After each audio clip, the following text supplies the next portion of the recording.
Bonjour à toutes et à tous, merci pour votre fidélité à ce podcast. Vous le savez, pendant cette période où la plupart des athlètes sont privés de compétition, j'essaie par le biais de ces différents épisodes de vous parler de l'athlétisme sous toutes ses formes en mettant en valeur des organisateurs, des dirigeants ou encore des athlètes. Aujourd'hui, je vous propose de découvrir une discipline méconnue mais ô combien exigeante, le 24 heures. Pour en parler, je me suis adressé à un athlète dont le talent pour les efforts longs est incroyable. Éric Claverie, champion du monde de trail en 2011 et quatrième des derniers championnats du monde des 24 heures en 2019. Je le remercie encore pour la disponibilité dont il a fait preuve.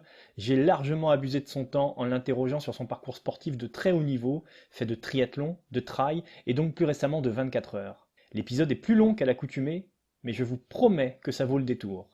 Cet athlète de très haut niveau est passionnant. Les gourmands l'écouteront en une fois, les gourmets en plusieurs petites bouchées. Bonne écoute! Éric Claverie, bonjour. Les 22 et 23 mai Bonjour. prochains, tu devais participer avec l'équipe de France au championnat du monde des 24 heures qui était prévu à Timisoara en Roumanie. Covid oblige, cette compétition a dû être reportée au mois d'octobre, mais tu n'es pas resté inactif face à cette situation, puisque en collaboration avec la Ligue des Pays de la Loire, tu as décidé de monter une compétition de remplacement, en l'occurrence un 24 heures sur piste, qui se déroulera à Nantes les 1er et 2 mai prochains. C'est la raison pour laquelle j'ai sollicité cet entretien avec toi.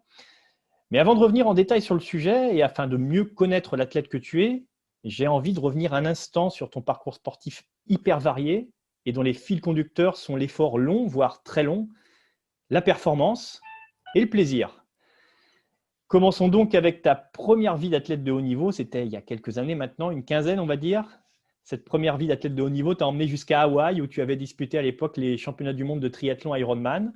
Et auparavant, juste avant, dès l'âge de 23 ans, donc relativement jeune pour pratiquer ce genre d'effort, tu avais déjà terminé le célèbre triathlon d'Embrun, dont la réputation de difficulté n'est plus à faire. Ça signifie que ce goût pour les efforts longs ne date pas d'hier, c'est quelque chose qui t'a toujours suivi. Oui, ça fait partie, bonjour déjà, ça fait partie de mon éducation, de mon ADN, hein, c'est sûr.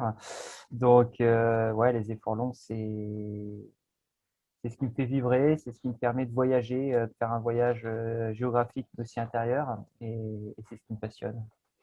Alors ça te passionne, effectivement. J'ai pu lire sur le blog que tu entretiens que ces efforts-là, ce qui te plaît, c'est notamment l'aspect d'être livré à soi-même, premièrement, et aussi le fait d'avoir à gérer une quantité de paramètres qui font que le cerveau est constamment en ébullition, quoi. La nourriture, le mental, la gestion des variations d'intensité d'effort. Exactement. C'est vrai que c'est vraiment ce qui me passionne, c'est la diversité des points qu'il y a à travailler pour être performant. Et il y en a beaucoup, que ce soit le physique, bien entendu, mais ça reste vrai pour tous les sports. Le mental, mais c'est toujours pareil, ça reste vrai pour tous les sports, même si là, en l'occurrence, on va travailler d'une autre façon parce que c'est pour une approche de la discipline qui est vraiment particulière, enfin de soi en tout cas, et de la gestion de l'effort. Et puis tout ce qui est alimentaire, logistique, environnemental. Et c'est d'autant plus vrai pour le dernier défi que je m'étais lancé l'année dernière, qui était de la traversée des Pyrénées par le JR10, où là, c'était vraiment une aventure sur une petite dizaine de jours. Et pour le coup, là, on était vraiment plus dans le côté expédition avec tout un environnement à gérer, toute une logistique à prévoir et toute une organisation autour du parcours et des points d'accès. Donc là, voilà, c'est vraiment ce qui m'attire sur les efforts longs. Voilà, c'est ça et cet engagement physique, mais aussi mental qu'on doit mettre en place pour performer, puisque la performance, ça reste avec ces efforts longs une de mes raisons d'être aussi. Hmm. Donc, je vais revenir quand même un petit peu là. Donc, tu n'as pas abordé. Effectivement, ça remonte un petit peu à loin, mais j'ai cité le fait que tu es allé à Hawaï. Donc, pour ceux qui connaissent un petit peu la façon dont ça fonctionne, on paye un petit peu cher pour s'inscrire à Hawaï, mais il suffit pas de payer cher. Il faut aussi se qualifier. Et ceux qui ont essayé savent que les slots ne sont pas faciles à acquérir. Donc, toi, tu y es allé. Tu avais fait un temps très, très, très honorable hein, pour ceux qui sont un petit peu spécialistes de l'affaire. Tu avais fait 9h26 à Hawaï. C'est loin d'être roulant. Donc Ouais, voilà, tu as été un tout à triathlète fait. de tout premier plan sur les formats longs à l'époque, si je peux parler comme ça. Ouais, alors effectivement, moi, donc, comme je le disais, j'adore l'ultra et j'ai commencé sur Ironman par le plus difficile, enfin, un des réputés comme étant les plus difficiles, comme tu l'as évoqué tout à l'heure avec l'Embrunman en 2003, où j'avais fait une belle performance, que je crois que j'ai fait dans les 45 à 23 ans, dans les 45 premiers. à 23 ans avec moins de 11 heures d'effort, 10h45 je crois de mémoire à peu près. Et dès l'année d'après, donc en 2004, j'ai pu, suite à ma participation à l'Ironman de Francfort, j'ai pu aller à Hawaï. Donc une première expérience riche. J'y suis retourné l'année suivante en 2005.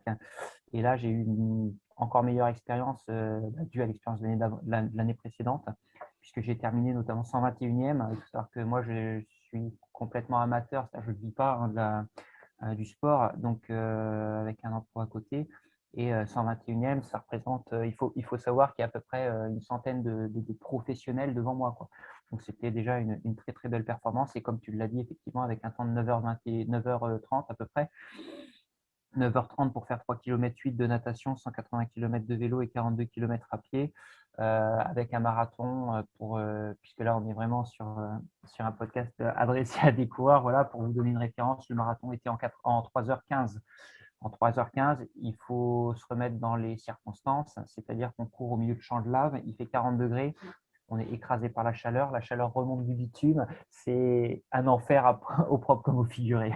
Et à ce moment-là, quand tu attaques le marathon, tu viens de passer 5 heures sur la selle à 37 km/h de moyenne sur un parcours qui n'est pas facile non plus. Voilà, c'est pas facile parce que toujours pareil, au milieu des champs de lave, c'est très vallonné, il y a beaucoup de vent souvent à Hawaï.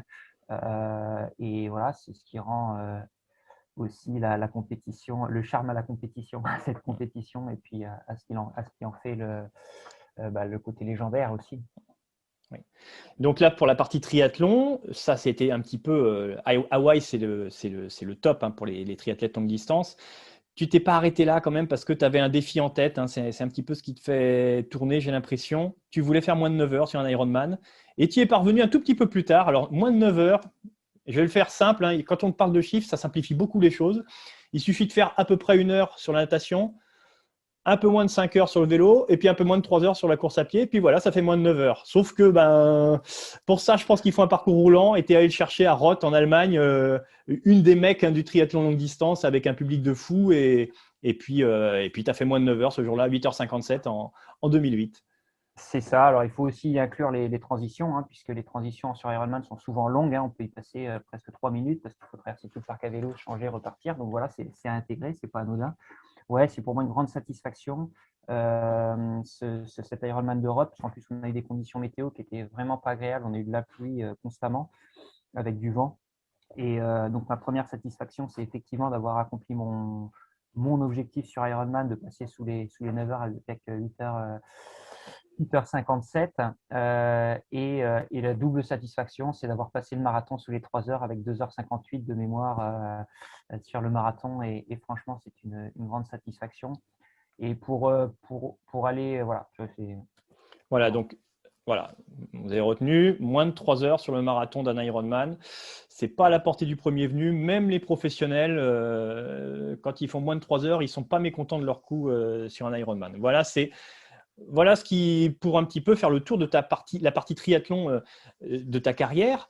Alors, voilà, l'objectif de moins de 9 heures a été atteint et on voit que derrière, quand on suit le fil de ton parcours sportif, derrière, il reste encore quelques épreuves. Je vois un half Ironman à Monaco en 2009, mais hop, la carrière de triathlète, l'objectif est atteint et tu bascules à cette époque-là sur ta deuxième vie d'athlète, le trailer.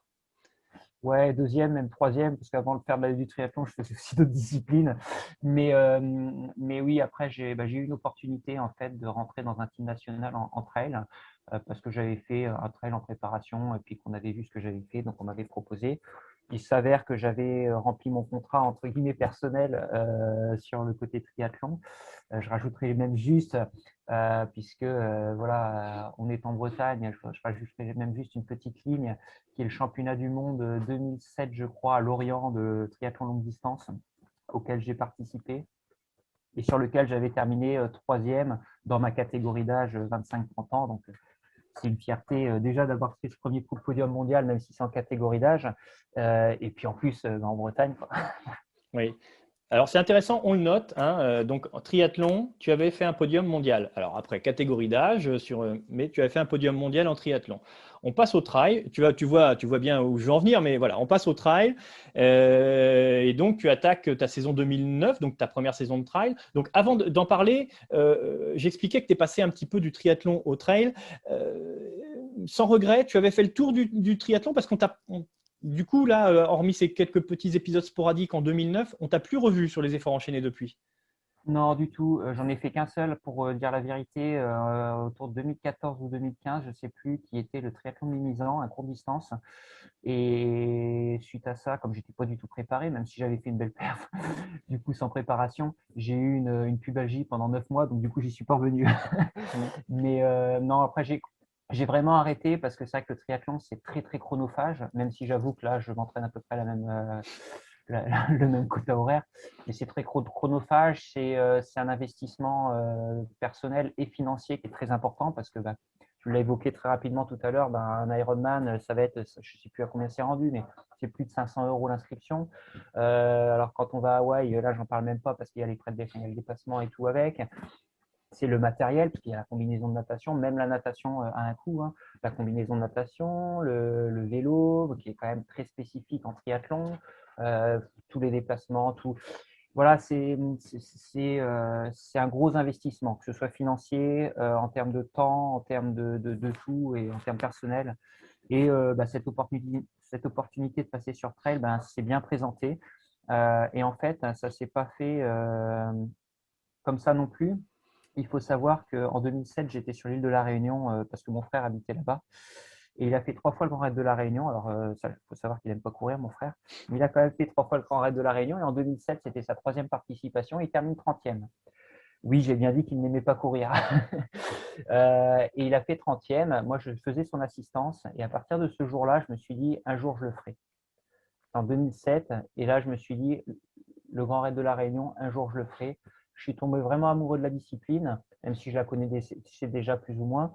Et le fait, l'année d'après, d'avoir atteint mon objectif en triathlon sur Ironman, bah, m'a vraiment fait basculer complètement sur le trail. Et pour le coup, un de mes premiers trails, ça a été le Grand Raid de la Réunion en 2009. Voilà. Et tu termines ce premier Grand Raid de la Réunion en milieu de peloton, hein, 4e place. C'est ça. Ouais, j'ai eu cette chance avec. Et alors, j'en profite parce que c'est assez flatteur pour moi en tous les cas. J'avais fait 4e et le 5e n'était autre que François Daen, donc une grande fierté. Non, mais c'est vrai, mais il faut le rappeler parce que c'est important de pouvoir contextualiser les performances. Bon, de toute façon, tout le monde sait, tout le monde connaît, ceux qui suivent un petit peu le milieu de l'ultra trail. Personne n'ira dénigrer un top 10 à La Réunion parce qu'on connaît le niveau. Alors, c'est pas forcément aussi relevé qu'un top 10 UTMB, ce que c'est devenu les derniers temps, mais tu t'en fiches parce que de toute façon, le top 10 UTMB, tu l'as aussi fait. Check. Oui, effectivement. Check. Effectivement.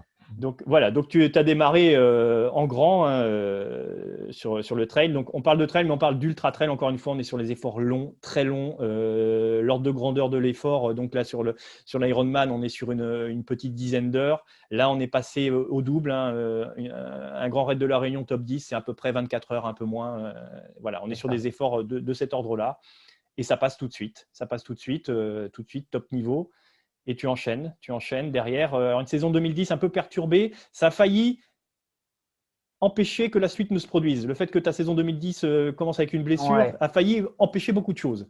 Alors, ça a été compliqué, effectivement, en 2010. J'ai eu une blessure. Bah, j'apprenais encore, hein, quelque part, hein. Ça faisait que 2 ans que j'étais dans le trail. J'apprenais quelque part. Et puis, ça a été vraiment un tournant parce qu'il y avait dans le team où j'étais un entraîneur, l'entraîneur référent du team, Pascal Balducci, qui me donnait des conseils, avec qui on a travaillé. J'ai fait le TTN, donc le Trail Tour National. Et, et ça a ça s'est super bien terminé parce que même si ça a été très compliqué au niveau de la saison, j'ai joué le podium sur le TTN. Ça s'est joué sur la dernière épreuve et j'avais pas le choix puisque j'ai pu faire que 4 épreuves du TTN et c'était classement sur 4 épreuves. Ma dernière épreuve, c'était les Templiers. Pour faire podium, il fallait que je fasse top 8. C'était quand même pas anodin sur les Templiers à cette époque-là où enfin, le niveau de densité était quand même très très important. Et il s'avère que je dois faire, je crois, de mémoire sixième. Peut-être tu le confirmeras. J'ai cinquième. Alors cinquième, oui, je ne rappelle plus exactement. Donc j'ai fait cinquième, ce qui m'a permis d'être sur le podium du TTN et du coup d'être sélectionné en équipe de France au terme de cette année 2010. Donc ça a été Voilà. voilà, une grosse satisfaction. Grosse satisfaction. Alors, je disais effectivement, ça se joue à rien parce que pour être classé TTN, enfin, je le redis, hein, tu viens de l'expliquer, il fallait 4 perfs, sinon tu n'apparaissais pas au classement. Et même si tu avais démontré ton niveau, il fallait apparaître au classement pour que le sélectionneur apparaisse. Et tu es Non, sélectionné. Pardon, non vas-y. seulement, non seulement il fallait apparaître au classement, mais en plus être sur le podium pour pouvoir être sélectionné. Hein. Donc Voilà. c'était vraiment, pour moi, cette course des Templiers, ça a été vraiment qui tout double, quoi. C'était ma dernière chance, puisque c'était la dernière course du calendrier. C'était ma quatrième course classante pour moi. Et je n'avais pas d'autre choix pour le podium que de faire un top 8. Donc c'était quand même très très compliqué, quoi, parce que voilà, quand on connaît, comme je le dis, comme je le répète, le niveau des Templiers et les circonstances de course qu'il fallait que j'atteigne, voilà, c'était une belle réussite. Belle réussite. Et derrière, donc, la sélection en équipe de France pour ces championnats du monde de trail qui se déroulaient en Irlande, ils se sont déroulés donc là, chronologiquement. Les Templiers, c'est au mois d'octobre, donc octobre 2010. On est en octobre 2010. Tu apprends ta sélection, bon, c'était quasiment En automatique. novembre. Et en novembre, Ouais. tu sais que tu es sélectionné. Du coup, l'objectif pour la saison 2011, il est tout fait, puisque tu sais qu'au mois de juillet, tu dois courir les championnats du monde de trail. Alors là, je te laisse.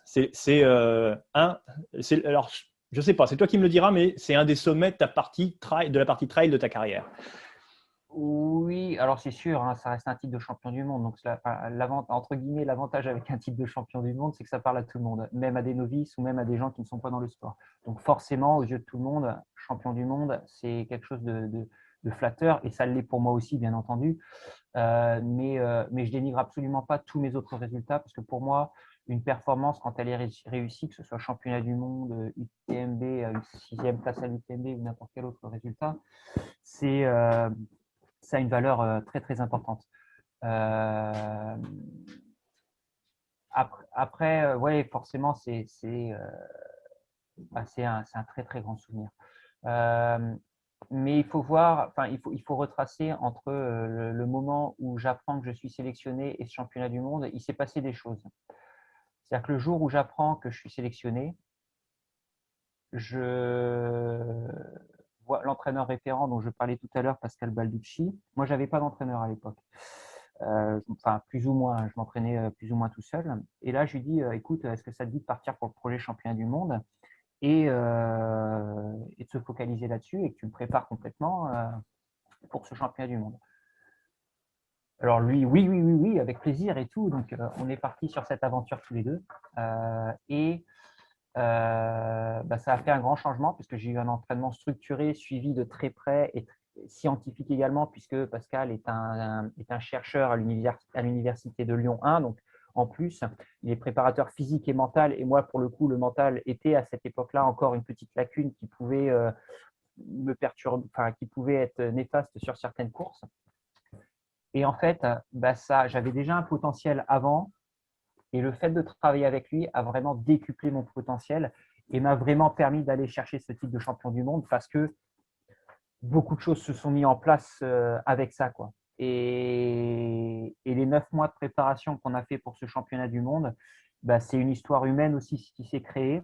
D'ailleurs, ça fait 10 ans et depuis 10 ans, Pascal continue à m'entraîner sur toutes les lubies que je peux avoir.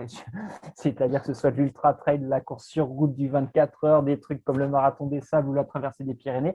Voilà, il me suit constamment. Il est à fond derrière moi et c'est ce qui fait notre force, quoi. C'est ce qui a fait notre force dès le départ et c'est ce qui l'a fait encore aujourd'hui. Et c'est ce Voilà. qui m'a permis de décrocher ce Graal entre guillemets de champion du monde, parce que nous on n'a pas les Jeux Olympiques, mais un titre de champion du monde, voilà, ça reste le summum d'une carrière. Oui, puis ça change la vie en termes d'affichage, si je peux utiliser des termes Bien qui sûr, bien s'utilisent sûr. ailleurs, en termes de marketing personnel. Sur la carte de visite, la vie change, j'imagine, hein, quand on peut marquer champion du monde de trail, peut-être que certaines portes s'ouvrent. Oui et non. Après, moi, je suis pas, j'ai jamais été très axé sur tout ce qui était partenariat et tout ça, et sur ce côté média. Alors, bien entendu, oui, il y a plus de médiatisation, ça c'est certain. Euh, mais bon, voilà. Après, moi, c'est mentalement aussi où ça m'a perturbé et je le concède. C'est-à-dire que suite à ce titre de champion du monde, je me suis aligné sur les courses. Alors, les premières courses ont été formidables, hein, puisque juste après, je gagne la Saint-Élion, l'Éco-Trail de Paris en faisant 70 km tout seul en tête. Enfin, voilà, ça m'a libéré d'une certaine peur de la victoire, quelque part, hein, que j'avais, puisqu'avant, je n'avais jamais gagné une seule course au niveau national. Je faisais que des podiums, hein. Toujours j'étais sur le podium, mais jamais je gagnais parce que j'avais un petit peu cette limite, cette barrière voilà, psychologique qui s'est complètement, suite à ce titre de champion du monde, qui s'est complètement débloqué et qui m'a permis de remporter pendant un an pas mal de courses. Et puis après, le problème de champion du monde, et on s'en rend compte dans plusieurs disciplines sportives, hein, que des fois, quand on est champion du monde, bah, après, il y a un gros trou. Et en fait, ce gros trou, je m'en suis rendu compte vraiment a posteriori, bah, c'est que je m'alignais sur les courses et j'avais déjà un petit peu cette pression de m'afficher en tant que champion du monde. Et puis aussi, je l'avoue sans honte, le fait de me dire bah, je suis champion du monde un petit peu avec, enfin, avec un ego peut-être un petit peu trop grand, quoi. Et pour le coup, quand on s'aligne sur une course, on a peut-être un petit peu cette sensation de facilité qui s'offre à nous. Et au final, ben, on peut se prendre des grosses claques quand on a un ego un petit peu trop haut, ce qui m'a permis de retomber sur terre. Et puis après, au bout de 3 ans, de 2-3 ans, voilà, j'ai pu refaire des résultats plus sur ultra, puisque je me suis réorienté plus sur encore plus long, puisque le championnat du monde est sur 70 km, était sur 70 km. Donc là, voilà, je me suis réorienté sur des ultras comme l'UTMB, Diagonale des Fous, Western States et ce genre d'épreuves. Donc, tu parlais effectivement d'ego qui avait pris un petit coup juste après ce titre. Pour autant, moi je note que tu es champion du monde en juillet 2011. L'hiver qui suit, tu fais la saison de cross et tu vas prendre une 140e place au championnat de France de cross. Là, pour le coup, ça remet les choses à leur place, quoi. On prend une leçon d'humilité. Alors, c'est pas la même discipline, évidemment, mais il n'y a pas beaucoup de trailers de haut niveau. Il y en a quelques-uns, mais parce qu'il faut se l'infliger, ça, être en milieu de peloton, on voit que tout le monde court plus vite. Forcément, vos qualités, c'est pas forcément la vitesse. Alors sur un cross, c'est compliqué, mais tu étais là. Après, il faut savoir être lucide. Un cross, voilà, c'est 10 km. Là, on est sur des épreuves qui sont 70, 80, voire plus de kilomètres avec un fort dénivelé. Moi, je reste lucide. Pour moi, dans l'athlétisme, le cross-country, ça reste la discipline la plus dense en France. C'est là où il y a vraiment tout le niveau, enfin, le plus gros niveau et la plus grosse densité. Pour moi, faire entre 100 et 150 aux France de cross, c'est absolument pas honteux. Au contraire, parce que pour moi, c'est déjà une réussite. Et puis après, il faut voir aussi, ça c'est plus dans l'approche mentale, c'est pourquoi je fais les crosses. Je ne fais pas les crosses pour les gagner, ça se saurait. Euh, Quand on finisse, comme tu le dis, dans les 150 aux France, je ne fais pas les crosses pour les gagner, mais je fais les crosses pour me préparer pour la saison de trail. Et pour le coup, moi, à contrario, j'aurais été tenté de dire une 100-150e place sur un cross, bah, ce n'est pas si mal pour un trailer. Parce que ce n'est pas du tout sur la même filière énergétique et les mêmes qualités. Euh, et pour le coup, j'aurais été tenté de dire que justement, bah, ça démontre aussi qu'un trailer, il a quand même des bases de vitesse. Parce qu'il faut savoir qu'en trail, sur des trails, on est autour de 10 km/h à peu près, hein, sur un 70 km. Donc entre 10 km/h d'un trail et 18-19 km/h sur un cross, il y a quand même une marge qui est énorme, quoi. Et pour le coup, bah moi, je trouve que c'est plutôt pas si mal que ça au final. Et on le voit avec des crossman encore mieux, comme Julien Rancon ou, voilà, par exemple, ou Emmanuel Messa. C'est les deux noms qui me viennent des, j'allais dire lyonnais, mais ils sont plus de Saint-Étienne, donc ils ne sont pas contents. Mais, mais voilà, sur les France de cross court, alors eux, ils sont sur cross court, hein, parce qu'ils sont sur trail court également, mais sur cross court, ils font des top 10 au championnat de France de cross court, quoi, ou des top 20, ce qui est très, très, très, très fort, parce que comme je le répète, sur le niveau en cross, pour moi, reste une discipline de référence en termes de niveau et de densité athlétique. Non. Bon, on est bien d'accord, hein. Je ne voulais pas dénigrer la 150e place des championnats de France de cross. C'était plutôt, Non, du tout. en rapport avec un titre de champion du monde. Il serait facile et il serait tout à fait confortable de ne pas s'aligner sur les crosses et de ne pas montrer qu'en fait, sur une autre discipline, on n'est pas premier partout et c'est logique, ce sont deux disciplines différentes. Tout à fait. Il faut savoir, je pense, déjà prendre du recul par rapport à ça et être lucide par rapport à ce que représentent ces disciplines-là pour nous en tant qu'athlètes. Voilà, donc tu as donc, comme tu l'as indiqué, insisté longuement sur le trail, l'ultra trail, hein, avec de multiples performances. Alors, je vais en citer quelques-unes, hein. Tu as gagné la Transmartinique. Tu as fait, comme on l'a dit, un top 10 sur l'UTMB. Tu as répété, tu avais fait une fois quatrième à la Diagonale des Fous. Tu as refait 2 autres top 10 derrière. Tu es allé aux États-Unis, la Western States Endurance Run. Alors, ça, c'est des choses qui ne parlent pas aux gens le commun des mortels qui suivent de très très loin l'ultra trail, mais les spécialistes, la Western States, c'est une classique. Quelque chose qui parle plus au grand public, tu as été aligné sur le marathon des sables. Vraiment, tu es un boulimique de longue distance, d'efforts, d'introspection. Et on sent que derrière, alors, tu n'y vas jamais pour faire le touriste. Hein, quand tu vas au marathon des sables, tu fais 5e. C'est Jamais. jamais. Non, jamais. Moi, je me suis mis 4 mots en tête. Voilà, un petit peu mes piliers. C'est le plaisir, parce que pour moi, notre pratique, elle doit rester, quelle qu'elle soit, une pratique, j'entends, notre loisir doit rester un plaisir. C'est la passion. Donc, moi, je fais vraiment la chose avec passion. C'est le partage qui, pour moi, est fondamental pour prendre du plaisir, pour le coup, dans ma passion. Et la performance. Donc, pour moi, la performance fait vraiment partie d'un de mes piliers de pratique du sport. Et en tout cas, jusqu'à présent, pour l'instant, et j'espère encore quelques temps, je continuerai à être dans la performance et à m'investir dans le sport pour être dans la performance, mais aussi dans le plaisir. Voilà, c'est vraiment un tout qui fait que je m'épanouis dans la discipline. Donc oui, de la performance, il y en a partout. Voilà. Et on va encore glisser un petit peu. Donc, voilà. J'ai parlé de ce fameux top 10 à l'UTMB. C'était en 2018. Tu termines 8e. Super forme. Puis en plus, tu termines 8e. La façon dont tu termines 8e, c'est assez satisfaisant. C'est-à-dire que, alors je ne saurais pas dire, une 25-30 km de l'arrivée, tu es encore 20e et tu finis en boulet de canon en faisant le Pac-Man. Tu remontes tout le monde. État de forme étincelant. Et puis voilà, on est fin août. Là, l'UTMB, ça se passe fin août. Et puis, pour une fois, il y a un petit trou dans le calendrier. Qu'est-ce que je pourrais faire? Et là, c'est un souhait qui remonte à très loin, qui vient. Et si je m'alignais sur un 24 heures? C'est comme ça que ça s'est passé. Je ne trahis pas la réalité, c'est bien ça.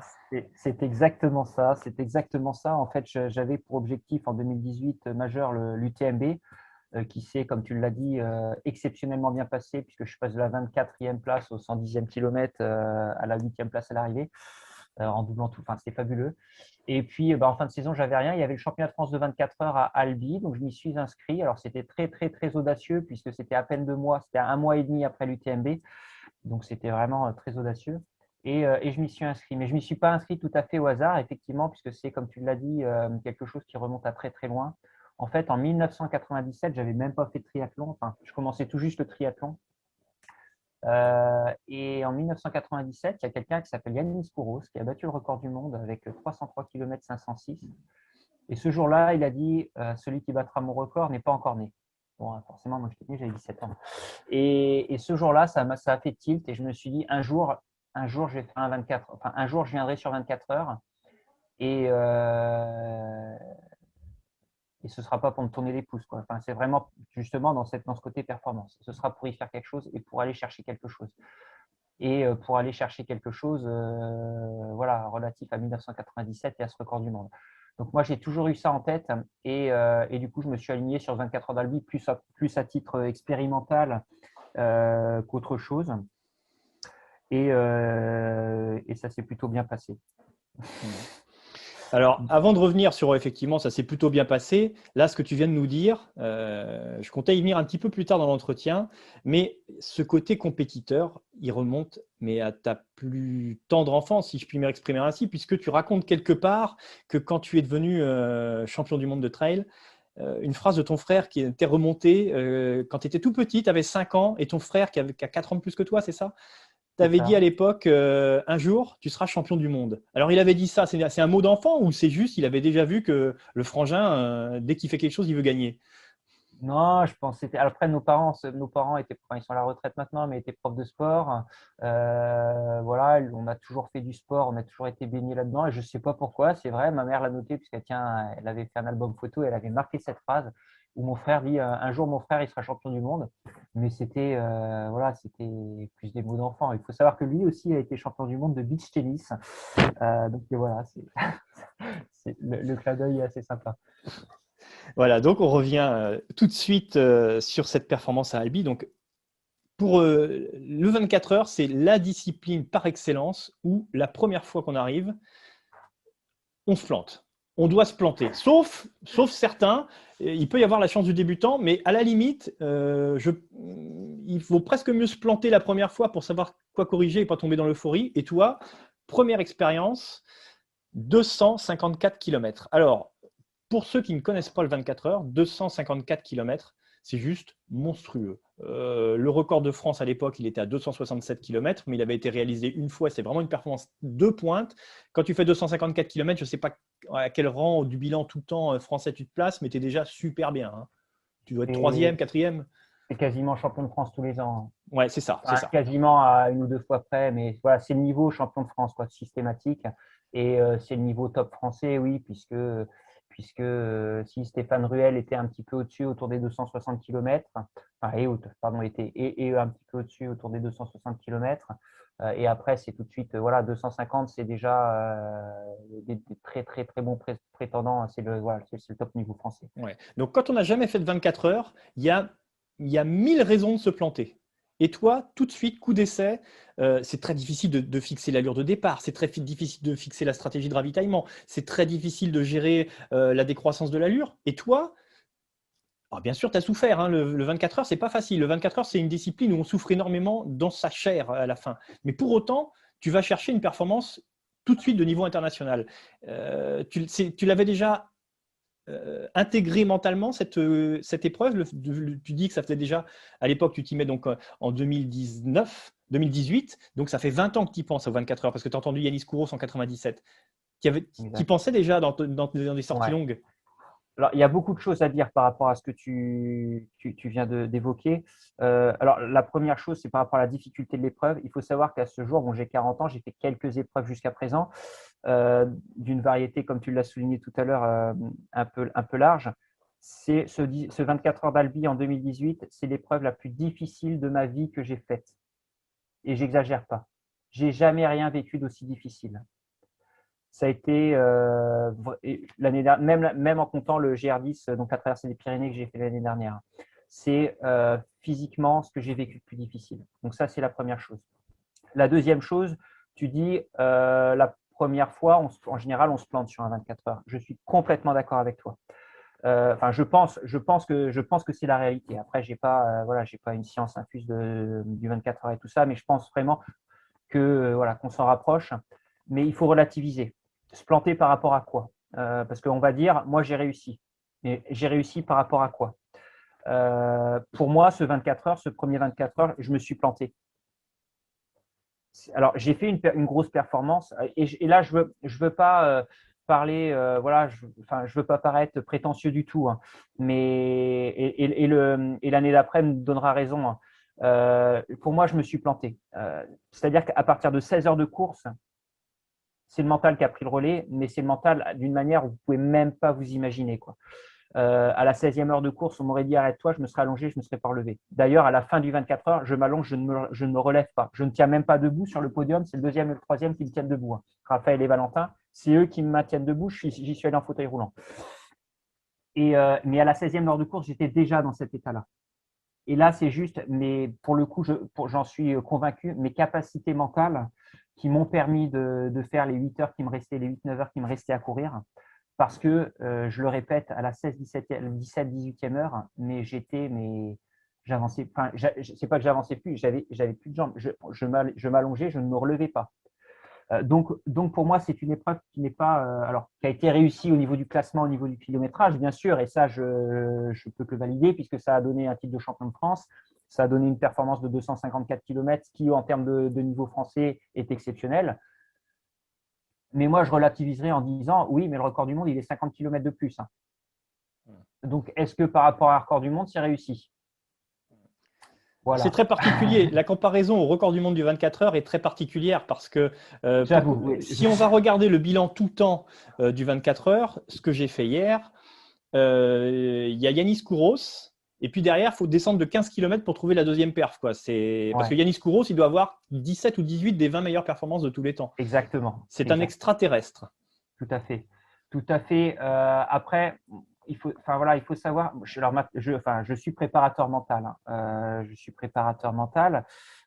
Et pour le coup, moi, ma vision de la chose, et je fais juste un petit aparté. L'année dernière, donc j'ai fait le GR10 à traverser des Pyrénées. J'ai battu le record de 3 jours. Le record était à 12 jours et 10 heures. Je suis allé à 9 jours et 9 heures.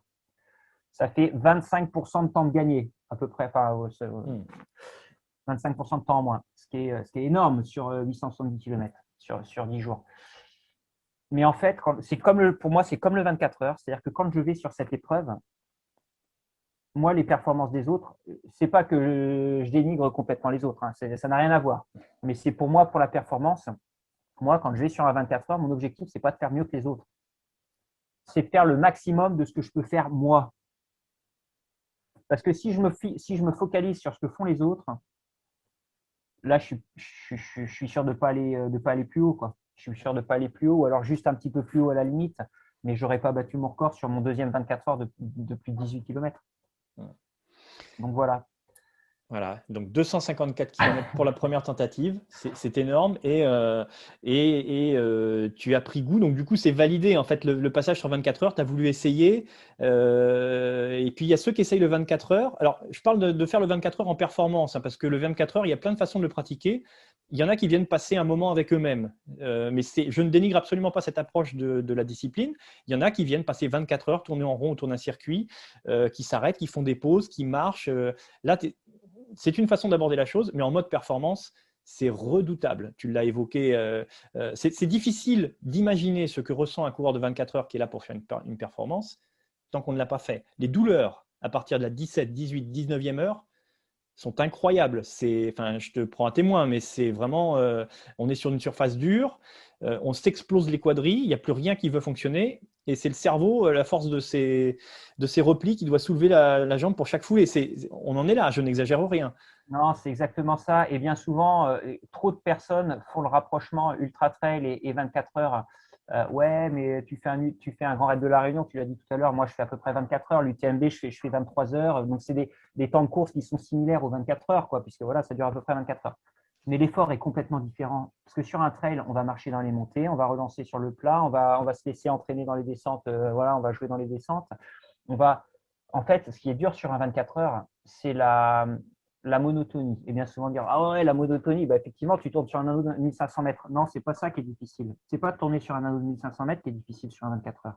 Ce qui est difficile sur un 24 heures, c'est que la foulée est toujours la même. Musculairement, c'est la monotonie musculaire. Musculairement, on est toujours sur le même geste. Les muscles travaillent toujours de la même manière, contrairement à un trail. Et c'est ça qui est difficile. Et c'est ça que ceux qui n'en ont pas fait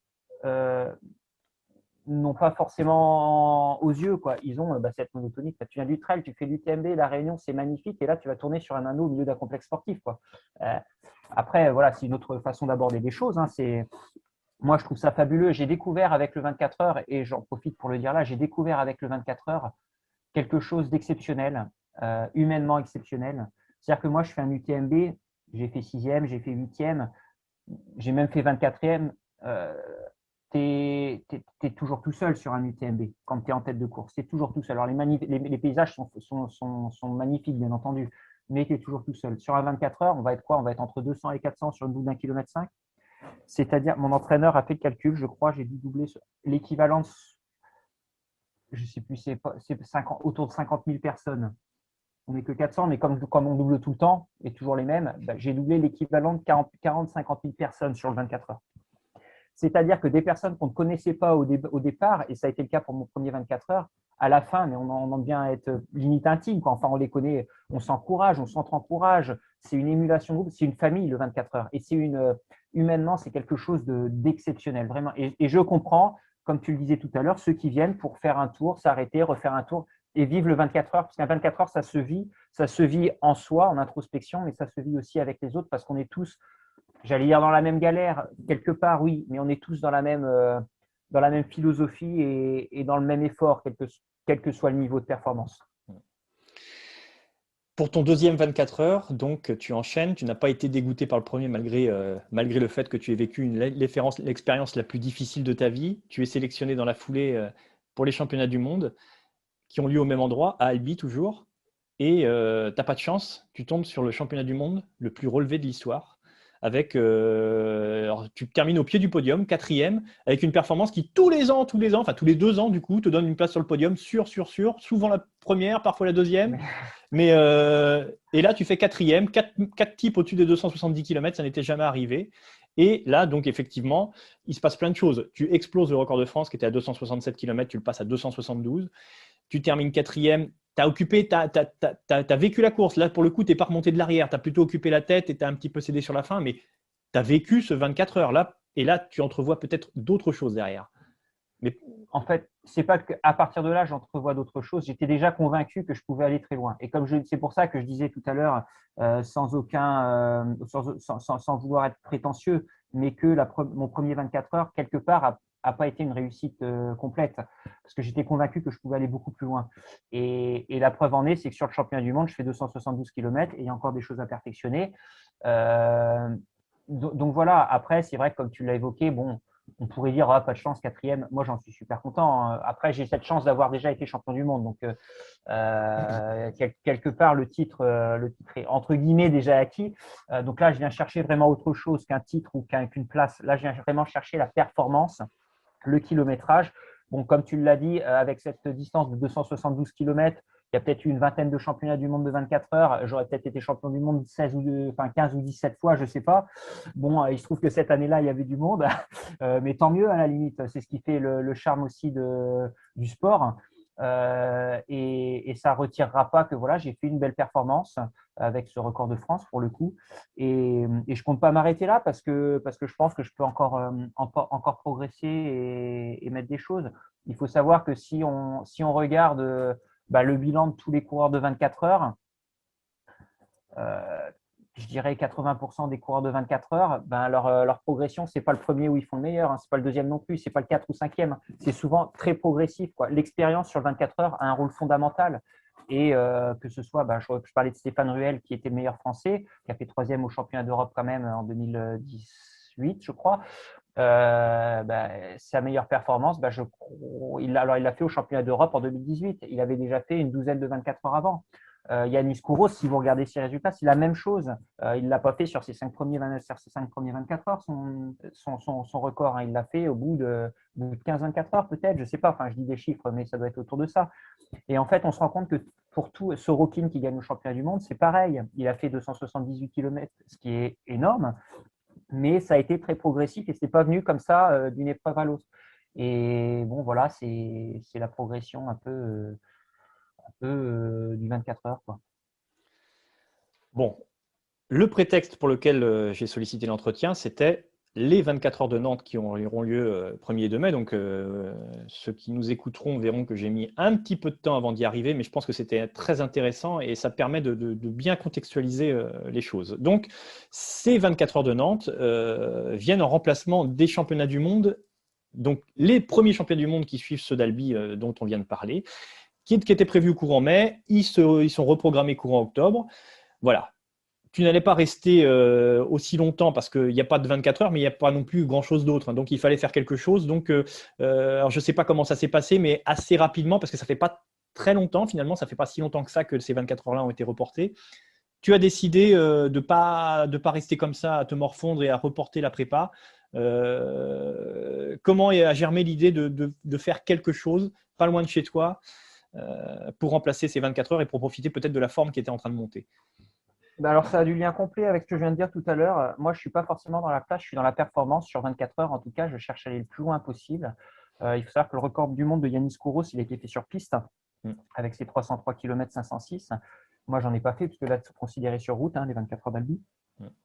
Et moi, je voulais faire un 24 heures sur piste pour être dans les mêmes conditions, en fait. Parce que je pense que sur un 24 heures sur piste, la performance peut être, et puis ça l'a montré quasiment tout le temps, est supérieure aux 24 heures sur route, puisque c'est plus régulier et on peut mettre en place des protocoles mentaux plus établis et voilà, différents. Et puis la régularité justement des tours et bon, bref. Et moi je voulais en mettre un en place. Alors donc on a appris le report du championnat du monde. Il se trouve que juste après le championnat de France qui devait avoir lieu courant mai a été annulé également. Et moi j'avais commencé la préparation, tout s'est super bien passé, mieux qu'au championnat du monde en 2019, parce qu'au championnat du monde en 2019 j'ai commencé la préparation avec une déchirure de 12 cm au mollet. 2 mois avant l'épreuve j'avais une déchirure de 4 cm à l'ischio. Donc ça a été un peu perturbé au niveau de la préparation. Là, la préparation, cette année, c'est idéalement bien passé. Aucun bobo, tous les curseurs sont au vert et tout. Donc, moi, j'ai voulu profiter de ça. Donc, je me suis rapproché de la Ligue Pays de la Loire qui m'a suivi dans le projet donc, pour l'organisation de ce 24 heures. Puis, la Fédération française d'athlétisme également m'a suivi dans cette, la commission nationale running m'a suivi dans ce projet-là. J'ai invité les autres membres de l'équipe de France donc, qui ont répondu pour une majorité présente, donc, parce que je voulais aussi en faire profiter les autres coureurs qui ne peuvent pas, qui n'ont pas pu aller au championnat du monde avec moi. Et donc, ce 24 heures est né comme ça, donc sur une piste de Nantes pour le 1er de mai. 1er de mai. Donc, ça fait écho, ce 24 heures sur piste, ça fait écho pour revenir à faire un parallèle avec ta carrière de trailer qui n'est pas si lointaine, avec la tentative un petit peu marketing qu'a faite Kylian Jornet au mois de novembre. Alors, c'était un petit peu bizarre parce qu'en termes de période de l'année, il savait qu'il allait avoir hyper froid la nuit. Et pourtant, on a l'impression que c'était un petit peu plaqué à un moment. Et il a constaté la dure réalité du 24 heures. Il n'avait pas dû s'y préparer. Peut-être qu'il n'avait pas compris un petit peu dans quoi il se lançait. Bref, il a fait. Il a appris quoi. Il a appris ce jour-là. Il est parti sur des allures avec une foulée qui n'était pas celle d'un coureur de 24 heures. La foulée n'était pas économique et il a douillé, pour parler un petit peu trivialement, mais il a appris. Oui. Après, c'est ce que je disais tout à l'heure. On ne s'improvise pas coureur de 24 heures. Il faut l'avoir en tête. Moi, comme je le dis, ça fait plus de 20 ans que je l'ai en tête, le 24 heures. Même avant même de faire du triathlon, j'avais déjà la performance sur 24 heures en tête. C'est quelque chose qui se prépare et qui se prépare spécifiquement. Et ce n'est pas du trail, quoi, ce que j'évoquais tout à l'heure. Il faut vraiment apprendre comme tu l'as dit, à trouver cette foulée économique pour le 24 heures. Avoir un coût énergétique le plus faible possible. Donc, ça se travaille aussi en s'entraînant spécifiquement. Il faut apprendre à courir sur du dur parce que là, on n'est pas en montagne. À courir avec une foulée monotone, comme je le disais tout à l'heure. Donc, tout ça, ça s'apprend à s'alimenter sur un 24 heures, ce qui va être différent que sur un trail. Donc, voilà, c'est beaucoup de choses qui sont à travailler spécifiquement et on ne peut pas s'improviser coureur de 24 heures. Et autant Kylian Jornet est quelqu'un que je respecte comme la majorité des personnes, mais que je respecte immensément parce que en plus d'avoir son niveau sportif, il a une humanité qui est exceptionnelle. Donc moi, c'est vraiment quelqu'un que j'admire pour tout ça. Mais autant, pour moi, cette tentative de 24 heures était vouée à l'échec d'avance, comme tu l'as évoqué. Faire ça en Norvège au mois de novembre ou octobre ou novembre, quand il fait 20 heures de nuit par jour, où il fait 0 degré, non, c'est voilà. Et puis après, le contexte est différent de celui que moi, parce que moi, j'essaye vraiment, sur ce 24 heures, j'essaye vraiment de mettre tous les atouts de notre côté pour la performance. C'est-à-dire qu'à une époque où j'espère il va faire bon, avec un ensoleillement qui est quand même pas loin d'être maximum, puisque bon, après, dans un mois, on sera aux jours les plus longs. C'est une course qui est voilà où moi la date elle va pas fluctuer parce que moi je veux que ce soit quand même officiel et que ce soit régulier quelque part. Donc c'est-à-dire que l'épreuve elle est fixée depuis 2 mois, 2 mois avant l'épreuve en tous les cas. Donc on sait que ce sera tel jour et ce sera pas ça, on va pas jouer sur les dates en fonction de la météo.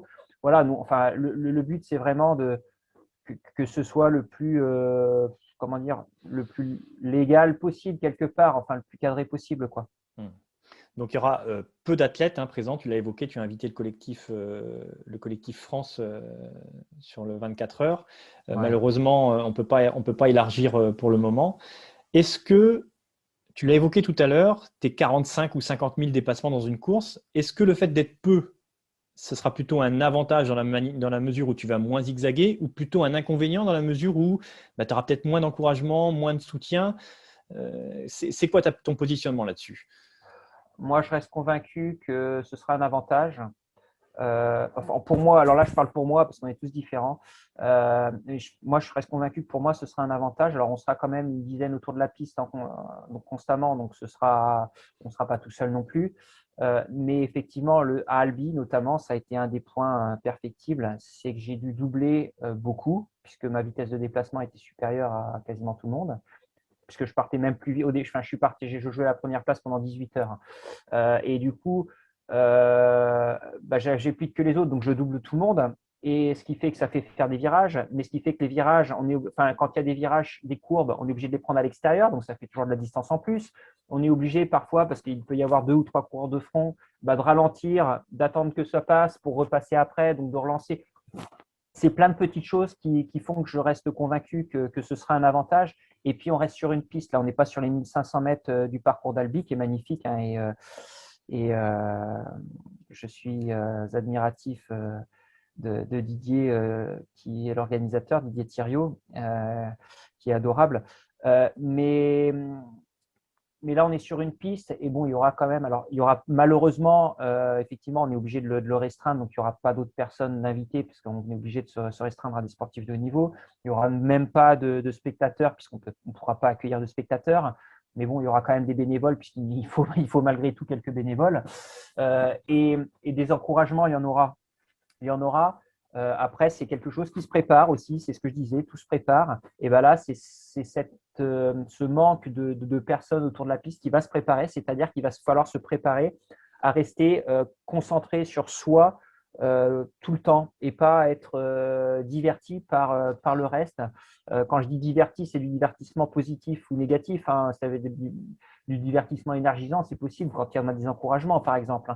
Hein. Mais c'est d'essayer de rester focus sur soi, concentré sur soi et pendant ces 24 heures pour optimiser la performance et optimiser son potentiel physique et mental. Alors, on a pu déjà entreapercevoir en filigrane de tes propos précédents ton objectif ultime, hein, c'est 303. D'ailleurs, tu le connais au mètre près, ce record de Yanis Kouros, 303 506. Donc ça, c'est ton objectif ultime.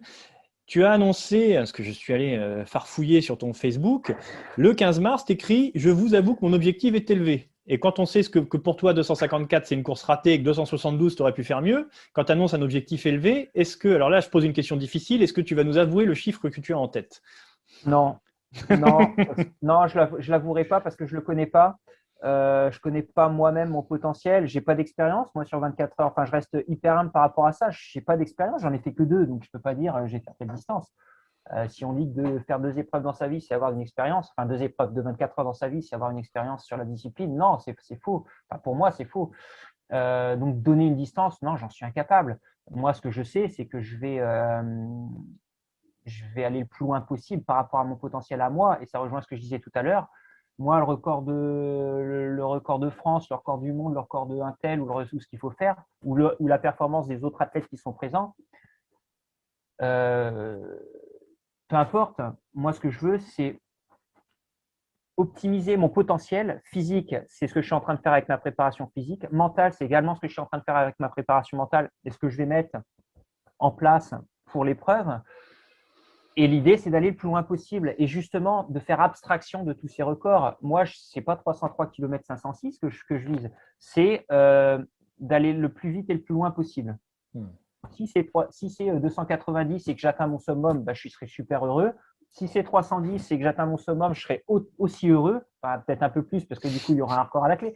Mais, mais voilà, après, je pense qu'il ne faut pas avoir cette volonté que de se focaliser sur ce qu'ont fait les autres, quoi. Ce que je disais tout à l'heure, et moi, il y a des athlètes que j'admire beaucoup parce que, alors je ne le connais pas, hein, comme Kevin Mayer, par exemple, mais moi, je l'admire beaucoup parce que ce que je ressens par rapport à ce qu'il fait, c'est que sur chacune de ces 10 disciplines du décathlon, il se donne à fond sur chacune de ces 10 disciplines.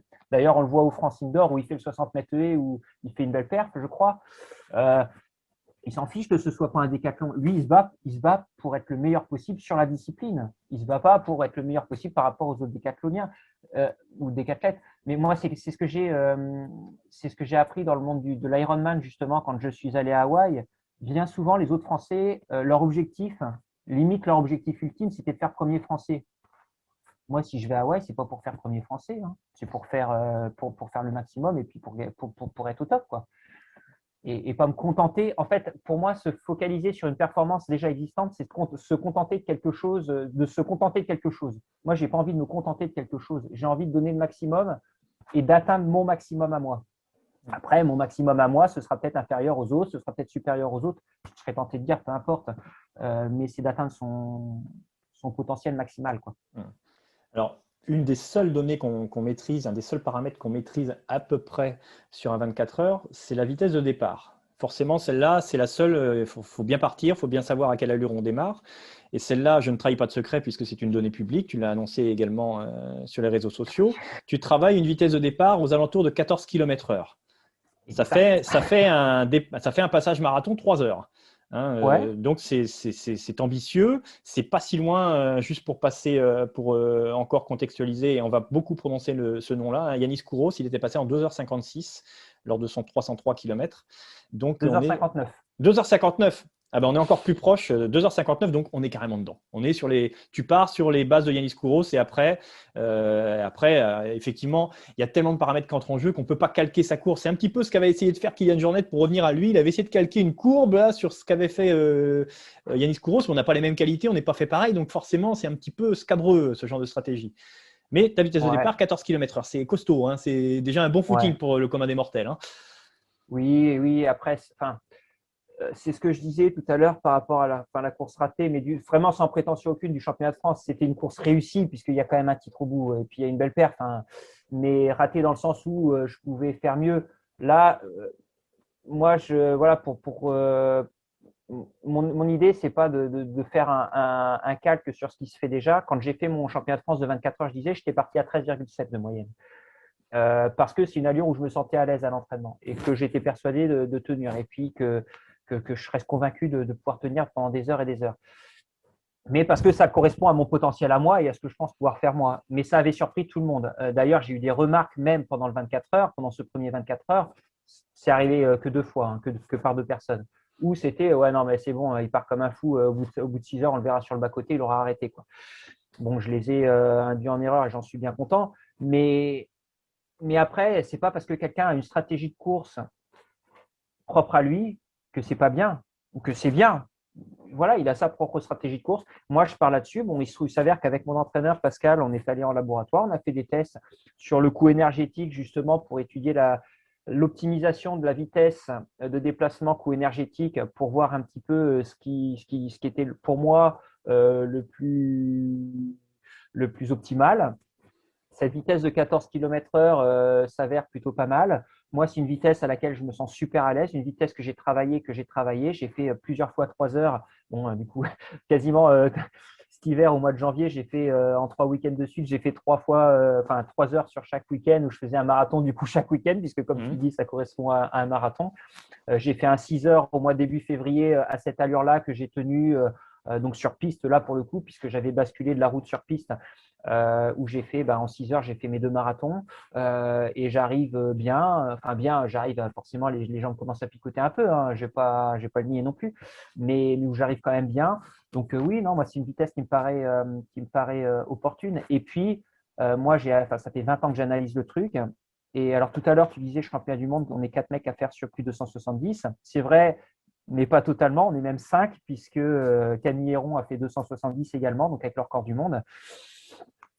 Et quand je regarde Camille Héron, quand je regarde Sorokin qui gagne, quand je regarde Yanis Kouros qui a le record du monde, quand je regarde toutes les plus hautes performances, on se rend toujours compte. Alors, on va dire, ouais, mais c'est exceptionnel. Pour moi, ce n'est pas exceptionnel à partir du moment où il y en a plus d'un. Là, c'est des choses qui se répètent. Et ils partent toujours entre 13,5 et 14 à l'heure. Tous. Moi, quand je pars sur le championnat du monde, Camille Héron, elle est à 13, elle est à 13,3, 13,5 quoi, de moyenne. Ce qui est quand même élevé pour une vitesse finale de 11,3, je crois à peu près.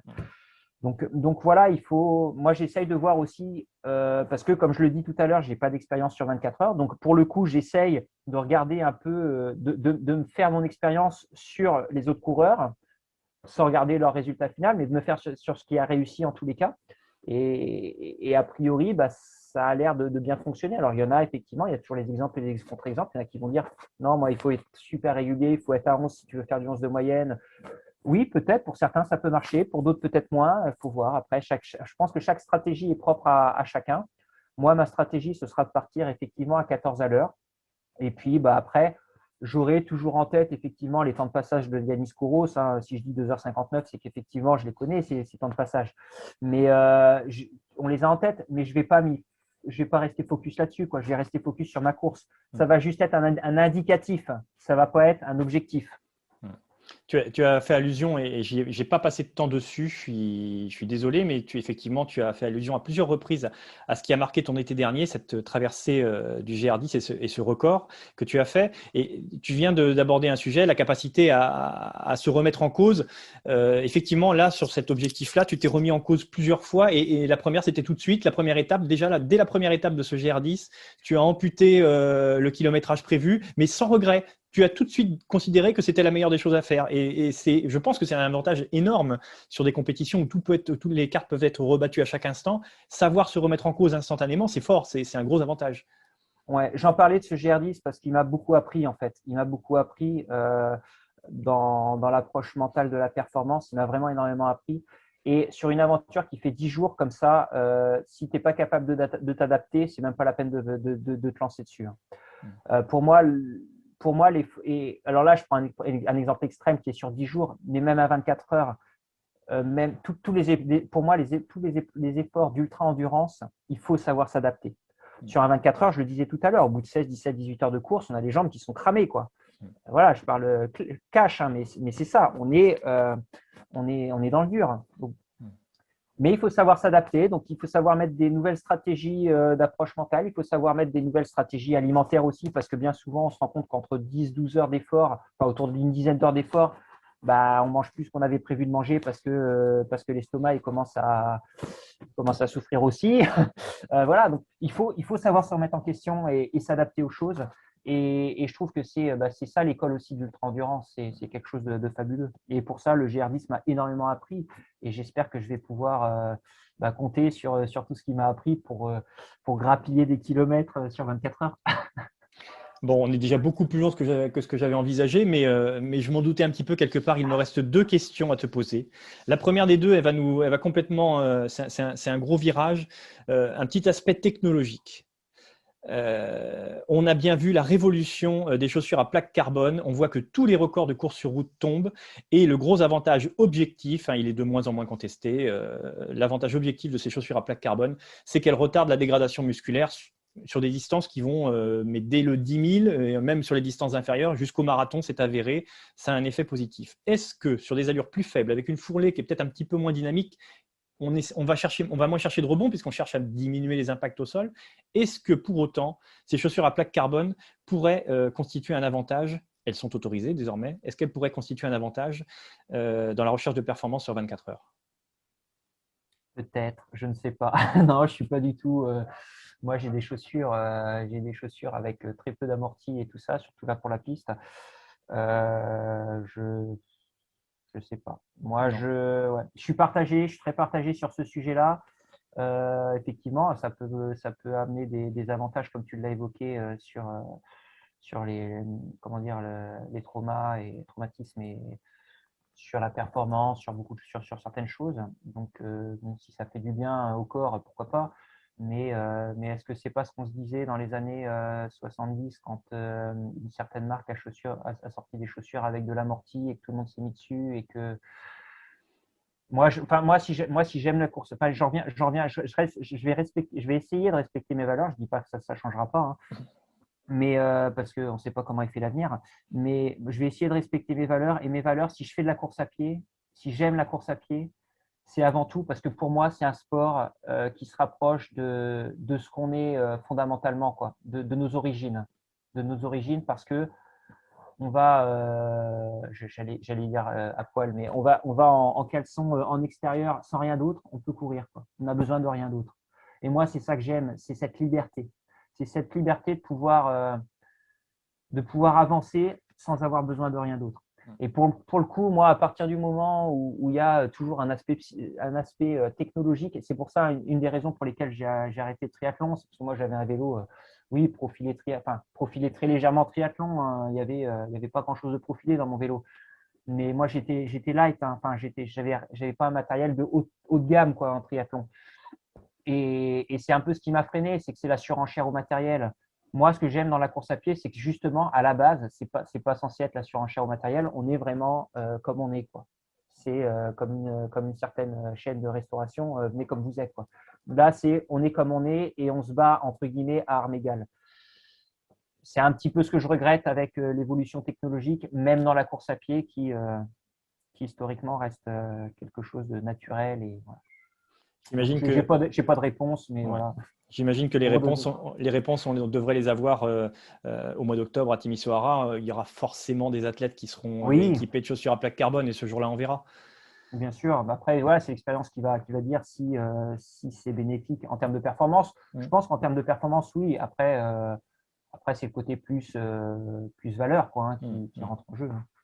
Voilà.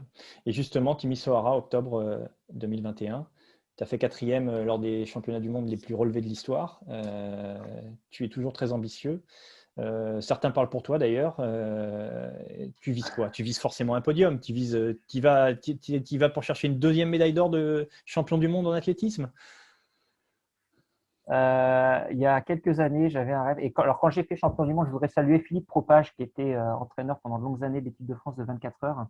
Et quand on était en Irlande pour le championnat du monde, du coup, que j'ai remporté, j'arrêtais pas de lui dire un jour je viendrai sur 24 heures, un jour je viendrai sur 24 heures. C'était en 2011, hein. Donc, pour vous dire que ça remonte quand même. Et oui, et à cette époque-là, je dis, moi, j'aimerais bien être en équipe de France des trois grandes disciplines de l'ultra-endurance, le trail, le 24 heures et le 100 km. Bon, check pour deux. Il reste la troisième 100 km. Je pense que c'est réalisable. Après, on va attendre que les conditions sanitaires s'améliorent pour que ce soit possible. Et puis, le rêve ultime, ce serait trois types de champions du monde dans trois disciplines. Voilà. Mais ça, je n'ai pas envie de m'arrêter trop parce que pour moi, c'est un objectif qui est un objectif sans en être un. Parce que pour moi, viser une place, là, pour le coup, c'est hyper ambitieux et il faut avoir quand même un sacré ego parce que ça veut dire que là, c'est pas optimiser sa performance. Ça veut dire qu'on va battre les autres. Mais moi, là, le niveau des autres, je peux pas dire ce qui sera, hein. Peut-être au mois d'octobre, je vais faire une perf énorme à 281 km et il y en a un, il va sortir 285 km, comme ça a été un peu le cas d'ailleurs l'année dernière au championnat du monde. Enfin, il y a 2 ans. Je peux pas dire, moi, je vise pas la place, comme je le dis, je vise la performance, je vise l'optimisation de mon potentiel à moi, quoi. Et puis après, bah, si la place est souris, bah, tant mieux, et j'en serais super heureux, j'en serais même le premier heureux. Mais voilà, viser une place, oui, bien sûr, un titre de champion du monde, c'est ce qu'on va chercher. Mais avant tout, ça reste la performance, quoi, personnelle. Bon, ben écoute, que rajouter, Eric? On a passé plus d'une heure ensemble. Aïe, aïe, Je aïe. pense qu'on a. Ouais, j'espère que je n'ai pas perturbé le planning d'entraînement de la journée ou le planning des choses à faire dans la journée, parce que tu es, t'es également un père de famille et avec des enfants, j'imagine, qui doivent être pas très loin.